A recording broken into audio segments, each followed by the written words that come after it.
इसने ये रिकॉग्नाइज कराया, वो देखते हैं कि क्या चीज़ें इसने रिकॉग्नाइज कराई।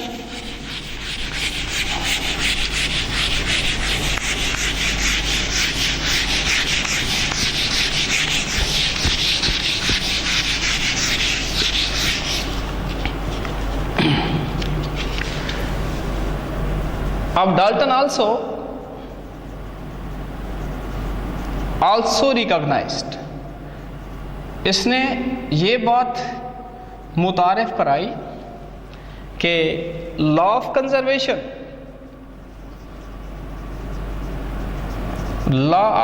Conservation of matter and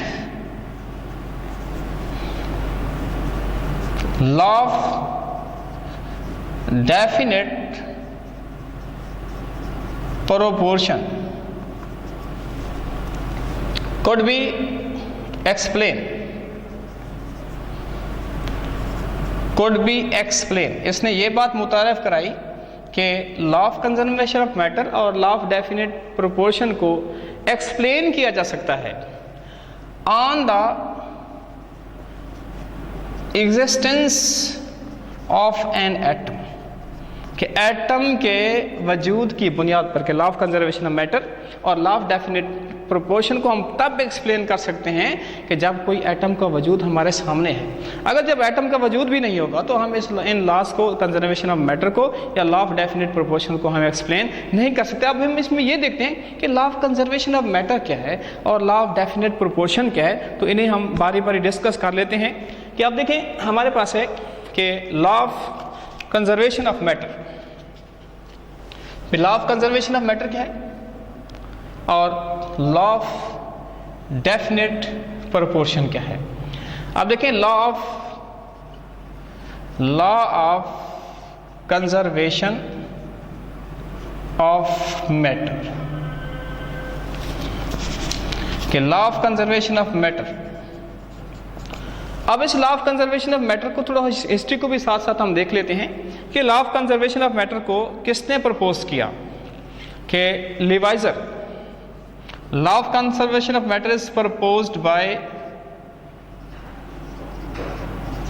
लिवाइजर in 1774, के 1774 में इसको लिवाइजर ने क्या किया था, इस law of conservation of matter को प्रपोज किया था। और इसके अलावा कि इसको फर्दर जो इसको वेरीफाई किया था, एंड वेरीफाइड बाई, यानी एक शख्स ने इसे प्रपोज किया और ये वेरीफाइड बाई रैंडॉल्ट एक साइंटिस्ट था, इसने भी इस लॉ को फर्दर वेरीफाई किया। अब इसकी स्टेटमेंट क्या है, अब इसकी स्टेट ये है कि स्टेट है कि in a chemical change, in a chemical change the mass of reactants, यानी किसी भी केमिकल चेंज में जो रिएक्टेंट्स का मेस है is equal to the mass of product. किसी भी केमिकल चेंज में रिएक्टेंट्स और प्रोडक्ट्स के मैसेज बिल्कुल इक्वल होते हैं, हम कह सकते हैं कि that is mass is neither created nor be destroyed, के ना तो मैस पैदा होता है और ना ही डिस्ट्रॉय होता है, but it can be change from one form to another form.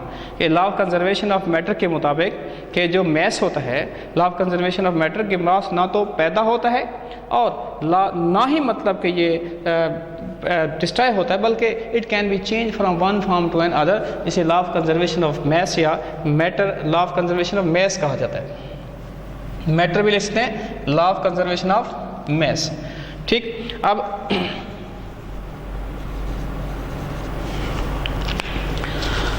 इसकी एग्जांपल, इसको हम फर्दर वेरीफाई करते हैं, जस्टिफाई करेंगे एक मिसाल की मदद से। एग्जांपल हमारे पास है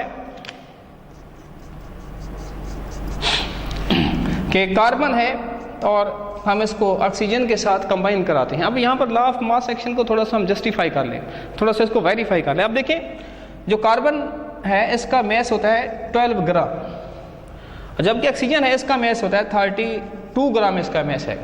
जब ये कार्बन और ऑक्सीजन इस लॉ के मुताबिक आपस में एक दूसरे के साथ केमिकली कंबाइन होते हैं, तो ये कंबाइन होने के बाद कार्बन डाइऑक्साइड गैस एक कंपाउंड बन जाता है। जब हम इस कंपाउंड के मैस को देखते हैं तो टोटल मैस इसका कंपाउंड का मैस है 44 ग्राम। 44 ग्राम भी कैसे बना कि कार्बन का वेट 12 ग्राम और इसका ऑक्सीजन का O2 का जो वेट है वो 32 है। टोटल मतलब ऐड करें तो अब देखें, इसका मतलब है कि 44 ग्राम रिएक्टेंट्स कंबाइन हुए और इन्होंने 44 ग्राम प्रोडक्ट्स ही बनाया कि जो टोटल मैस है रिएक्टेंट्स का वो प्रोडक्ट के मास के बराबर होता है। इसे कहते हैं law of conservation of matter, law of conservation of mess भी कहा जाता है या law of conservation of matter भी हम इसे कह सकते हैं। और इसके साथ ही हमारे पास है कि लॉ ऑफ डेफिनेट प्रोपोर्शन क्या है।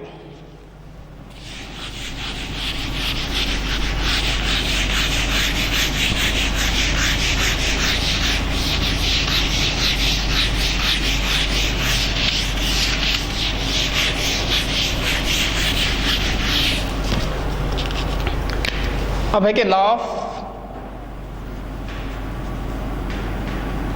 डेफिनेट प्रोपोर्शन, इस लॉ के मुताबिक there is a definite ratio between the masses of elements in the compound. कि इस लॉ के मुताबिक हम कह सकते हैं कि there is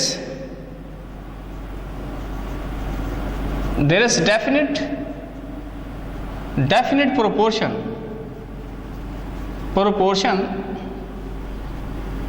between the masses of elements in a compound when they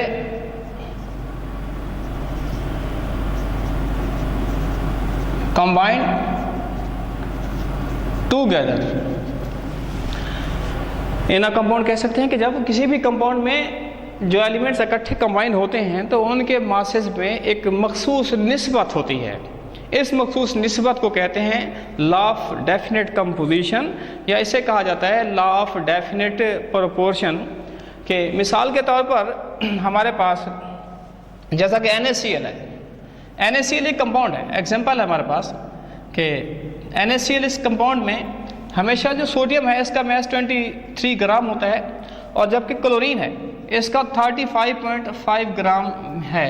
और जो रेशियो होती है मतलब एलिमेंट्स के दरमियान रेशियो एक्चुअली देखी जाए तो 1 और 1 की रेशियो होती है, लेकिन इनकी मैसेज की निस्बत हमेशा क्या रहती है 23 और 35.5 रहती है। इसे हम डेफिनेट मतलब के रेशियो कहते हैं बाई मास। और इसी तरह से हमारे पास कार्बन डाइऑक्साइड गैस है। अब देखिए कार्बन डाइऑक्साइड गैस में कार्बन और ऑक्सीजन के मासेस के दरमियान निस्बत क्या होती है। अब देखिए कार्बन है और ये इसमें ऑक्सीजन 2 टाइम है। अब कार्बन के मैस होता है 12 और ऑक्सीजन 2 का होता है 32। अगर इसे मजीद हम सिंप्लीफाई कर लें तो मजीद सिंप्लीफाई करने से ये होगा कि 3 और 8 की रेशियो होगी। दैट इज डेफिनेट प्रोपोर्शन, ये डेफिनेट प्रोपोर्शन है। ठीक, और इसके बाद हमारे पास है कि मॉडर्न रिसर्च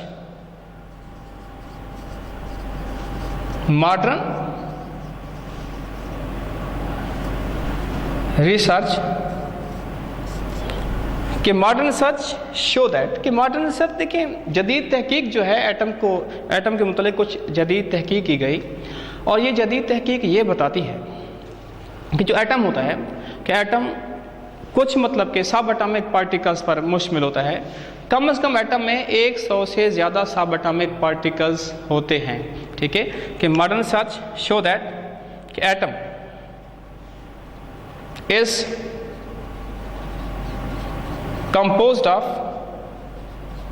more than 100 सब एटॉमिक पार्टिकल्स। के मॉडर्न रिसर्च ये ज़ाहिर करती है कि एटम तकरीबन 100 से ज़्यादा सब एटॉमिक पार्टिकल्स पर मुश्तमिल होता है। और जैसा कि हमारे पास कुछ एग्जांपल्स हैं कि जैसे इलेक्ट्रॉन है प्रोटॉन है, न्यूट्रॉन है, इसी तरह से बोसान एक पार्टिकल्स का नेम है, और इसी तरह से न्यूट्रिनो एक पार्टिकल है, एंड एंटी न्यूट्रिनो, ये कुछ मतलब के पार्टिकल्स हैं जो कि एटम के अंदर, और ETC और भी बहुत से मतलब के पार्टिकल्स हैं। But electron, proton and neutron are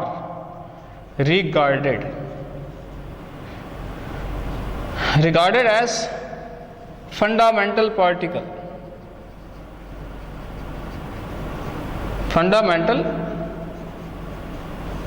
of an atom।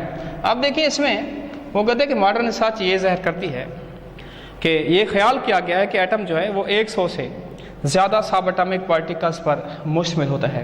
जैसा कि चांद की उसने एग्जांपल्स दिए हैं कि इलेक्ट्रॉन हमारे पास है, प्रोटॉन भी है, न्यूट्रॉन भी है, बोसान भी है, ठीक है, इसी तरह से है प्रॉन भी होता है, न्यूट्रिनो है, एंटी न्यूट्रिनो है।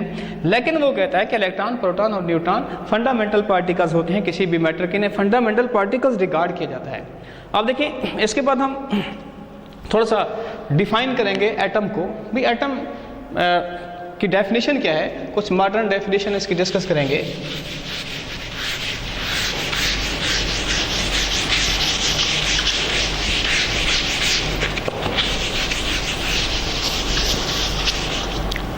अब देखिए एटम, अब इसको हम डिफाइन करेंगे। एटम क्या है? Atom the smallest particle, the smallest particle of an element, में एलिमेंट का छोटे से छोटा जरा, the smallest particle of an element which में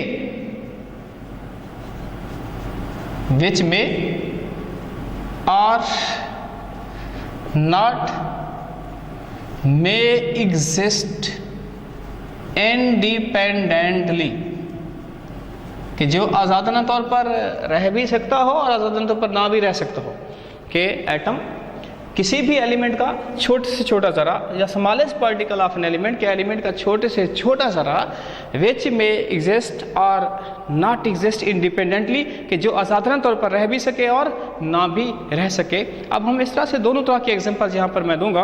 अब देखें, अब एटम में इंडिपेंडेंट एग्जिस्ट, कि वो एटम जो इंडिपेंडेंटली एग्जिस्ट कर सकते हैं, जैसा कि हमारे पास है helium, neon, argon, krypton, xenon and radon. ये जो नोबल गैसेस हैं, ये ऐसे एटम्स हैं जो इंडिपेंडेंट एग्जिस्ट कर सकते हैं, और कुछ एटम्स हमारे पास ऐसे हैं जो इंडिपेंडेंट एग्जिस्ट नहीं कर सकते। Not exist independent, not exist independently, जो इंडिपेंडेंट एग्जिस्ट नहीं कर सकते। जैसा कि हमारे पास है हाइड्रोजन। वही देखिए, हाइड्रोजन जो है ये हमेशा इस मॉलिक्यूलर फॉर्म में एग्जिस्ट कर सकती है, और कभी हाइड्रोजन इस फॉर्म में एग्जिस्ट नहीं कर सकती। तो इसे हम कहते हैं इंडिपेंडेंट।